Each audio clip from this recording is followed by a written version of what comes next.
এরকম একটি পরিবেশের জন্য কি করণীয় আসলে আপনি কি মনে করেন? প্রথমে আমি একটু অল্প অল্প করে রেসপন্স করি। দেখেন, শাহবাগের ঘটনাটা আমি ওইখানে ছিলাম, যেহেতু আমি পুরোপুরি আমি নিজে জানি এবং ওর মধ্য দিয়েই আসলে আমাদের কথাবার্তা বা অ্যাক্টিভিজমের শুরু।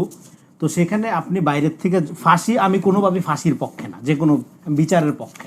ইভেন শেখ হাসিনা আমি ক্যাপিটাল পানিশমেন্টের পক্ষ না। আমি মনে করি জীবন একটা gift, you can not create life, so এটা আপনি নিয়ে নিতে পারবেন না। এবং রিভেঞ্জ কখনো বিচার না, জাস্টিস, নামটা হলো জাস্টিস, জাস্ট ইজ, হ্যাঁ, জাস্টিস করতে হবে আপনাকে।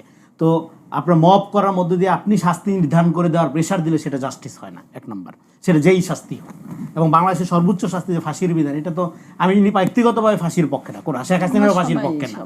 আমি চাই শেখ হাসিনার শাস্তি ধরে আনে কীভাবে হোক, পরে 3 বেলা সকালে নাস্তার আগে আপনি পোলাপানদের যে গুলি করে মারছে এই ফুটেজ দেখাবেন, বিকালে আপনার ছাত্রলীগ যেভাবে কোপাইছে ওই ফুটেজ দেখাবেন, রাতে ডিনারের আগে স্বজনদের আহাজারি, যেটা বাচ্চা হারানোর পরে বাচ্চার মারা যে কাঁদতেছে সেই ফুটেজ দেখাবেন, আধা ঘন্টা 1.5 ঘন্টা দেখাবেন। এটাই তার শাস্তি। হ্যাঁ, ফাঁসি টাসি দরকার নেই। যাই হোক, আমি যেটা বলতেছিলাম আগের পয়েন্টে, সেটা হলো আমরা একটা আওয়ামী রিয়ালিটির মধ্যে আছি, মানে আওয়ামী বয়ানের রাজনীতির মধ্যে আছি। বিকজ অফ এটা ভারতীয় বাঙালি জাতীয়তাবাদের এই যে আপনার কাল্টিজম এবং এই যে আপনার ট্রাইবাল ন্যাশনালিজম, যেটা, হ্যাঁ, এই জায়গা থেকে আমাদের একটা নাগরিক ভিত্তিক রাষ্ট্র হইতে হবে। আমি বিএনপি হই, জামাত হই, জাতীয় পার্টি হই, বা জাতীয় পার্টি তো না, এটা ফ্যাসিবাদের দোসর, এবং অন্য পার্টি যাই হোক, যেই ইডিওলজিরই হই, XYZ, আমাকে সেই সমর্থক হিসাবে দেখা হবে না, আমাকে জনগণ আকারে দেখা হবে না, আমাকে দেখা হবে নাগরিক আকারে।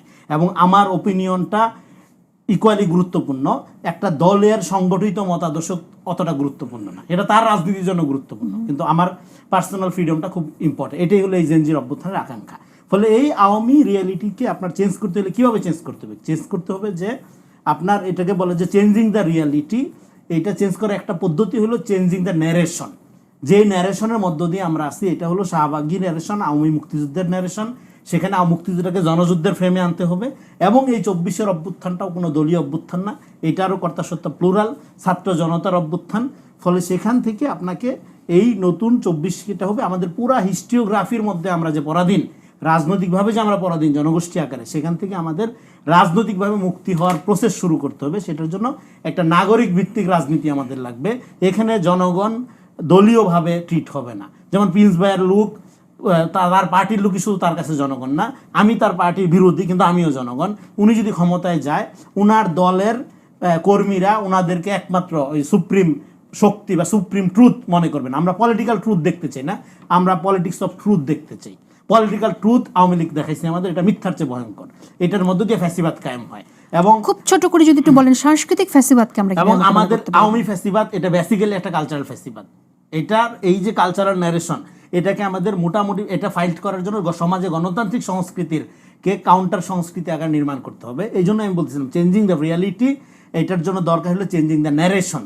আপনার এই ফ্যাসিবাদী ন্যারেশনের ভিতর এখনো ওই যে থিওরির মধ্যেই রয়ে যাচ্ছে আর কি। থিওরি না, এটা প্র্যাকটিক্যালি কিভাবে করবে?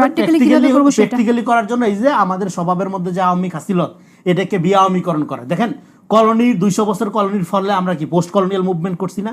কলোনির ফলে আমাদের স্বভাব চরিত্রের মধ্যে যে সমস্ত অভ্যাসগুলো ঢুকে গেছে, ওগুলোর বিরুদ্ধে আমরা নিজেদের রুটে ফেরার আন্দোলন করি না? সেটা তো প্র্যাকটিক্যালিও করি। তো সেইটার আওয়ামী লীগের মধ্যে, আওয়ামী কালচার সংস্কৃতির ইডিওলজির মধ্যে এই জিনিসটা ঘটছে, সেটাও আমাদেরকে করতে অ্যাড্রেস করতে হবে। আমি বললাম কি, আওয়ামী লীগ আমাদের ইন্টিমেট এনিমি। আমরা কোনো ক্লিনজিং এর রাজনীতি দেখতে চাই না।